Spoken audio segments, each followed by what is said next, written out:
श्री राधा कृष्णाभ्यां नमः। श्रीमद्भागवत महापुराण प्रथम खंड।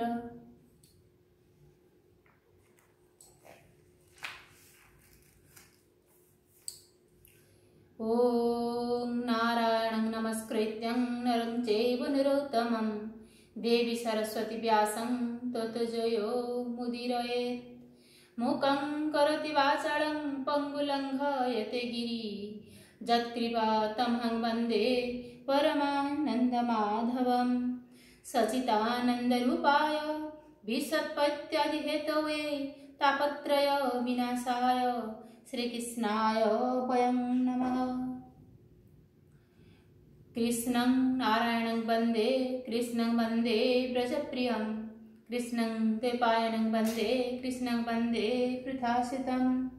अथ प्रथम अध्याय देवर्षि नारद की भक्ति से भेंट। सच्चिदानंद स्वरूप भगवान श्री कृष्ण को हम नमस्कार करते हैं, जो जगत की उत्पत्ति, स्थिति और विनाश के हेतु तथा आध्यात्मिक, आधिदैविक और आधिभौतिक तीनों प्रकार से तापों का नाश करने वाले हैं। जिस समय श्री सुखदेव जी का यज्ञोपवीत संस्कार भी नहीं हुआ था तथा लौकिक वैदिक कर्मों के अनुष्ठान का अवसर भी नहीं आया था, तभी उन्हें अकेले ही संन्यास लेने के लिए घर से जाते देखकर उनके पिता व्यास जी विरह से कातर होकर पुकारने लगे, बेटा बेटा तुम कहाँ जा रहे हो?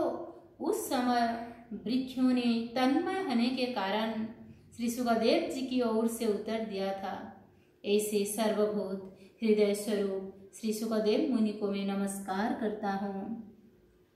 एक बार भगवत कथामृत का रसास्वादन करने में कुशल मुनिवर सौनक जी ने नैमिषारण्य क्षेत्र में विराजमान महामती सूत जी को नमस्कार करके उनसे पूछा।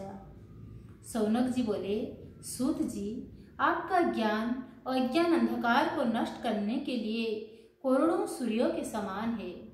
आप हमारे कानों के लिए रसायन अमृत स्वरूप सार गर्भित कथा कहिए। भक्ति, ज्ञान और वैराग्य से प्राप्त होने वाले महान विवेक की वृद्धि किस प्रकार होती है तथा वैष्णव लोग किस तरह इस माया मोह से अपना पीछा छुड़ाते हैं। इस घोर कलिकाल में जीव प्रायः आसुरी स्वभाव के हो गए हैं। विविध क्लेशों से आक्रांत इन जीवों को शुद्ध दैवी शक्ति संपन्न बनाने का सर्वश्रेष्ठ उपाय क्या है? ओम नमो भगवते वासुदेवाय।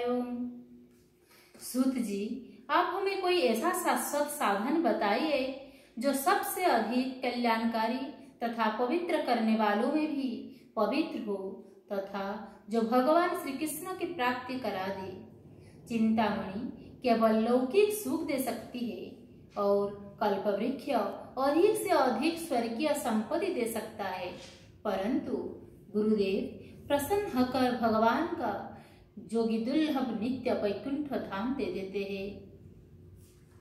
सूत जी ने कहा, सौनक जी, तुम्हारे हृदय में भगवान का प्रेम है, इसीलिए मैं विचार कर तुम्हें संपूर्ण सिद्धांतों को निष्कर्ष सुनाता हूँ, जो जन्म मृत्यु के भय का नाश कर देता है, जो भक्ति के प्रवाहों को बढ़ाता है और भगवान श्री कृष्ण के प्रसन्नता का प्रधान कारण है।